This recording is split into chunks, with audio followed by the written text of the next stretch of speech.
আসসালামু আলাইকুম এভরিওয়ান। আজকে আমি আপনাদের মাঝে নিয়ে আসলাম একটি স্টেনসিল প্রিন্টেড ড্রেস। তো কীভাবে একটা দুটো স্টেনসিল দিয়ে আপনারা পুরো একটা ড্রেস প্রিন্ট করে ফেলতে পারবেন আজকে আমি তাই দেখাবো। আমি প্রথমে আমার ড্রেসের গলার কাজটা করব, সেই জন্য আমি একটা পলিথিন পেছনে দিয়ে রেখেছি যাতে ব্যাক পার্টে একটা রঙটা লেগে না যায়।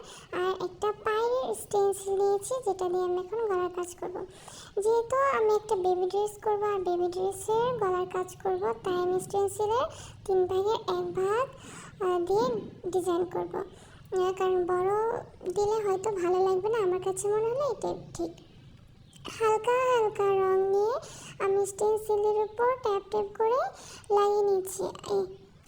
খুব সাবধানে এটা করতে হবে যাতে স্টেনসিলটা নড়ে না যায়। টেপ লাগিয়ে নিলে হবে, তবে আমি এইভাবে করতে পারি তাই এইভাবে করছি। যদি আপনারা মনে হয় টেপ দিয়ে করতে পারবেন তাহলে করতে পারেন।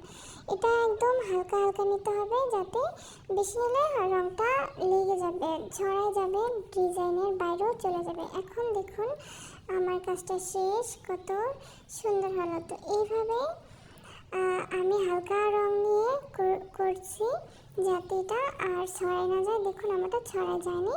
এখন আমি পরে ধাপটা করব। এখন স্টেনসিলের পুরো মাঝামাঝি একটা ডিজাইন নেব, কারণ এটা গলার ড্রেস আর আমি পায়ের ড্রেস দিয়ে যেহেতু করছি, তাই এটা বিভিন্নভাবে দিয়ে যেভাবে বেস্ট হয় আমি ওইভাবে করার চেষ্টা করছি। এখন আমার 3টা লাইন দেওয়া শেষ হলো। দেখুন কত সুন্দর একটা ডিজাইন হয়েছে। তো আপনারা যদি আমার এই ড্রেসের পুরো ভিউটা দেখতে চান তাহলে অবশ্যই আমাকে ফলো দিয়ে রাখবেন। আসসালামু আলাইকুম।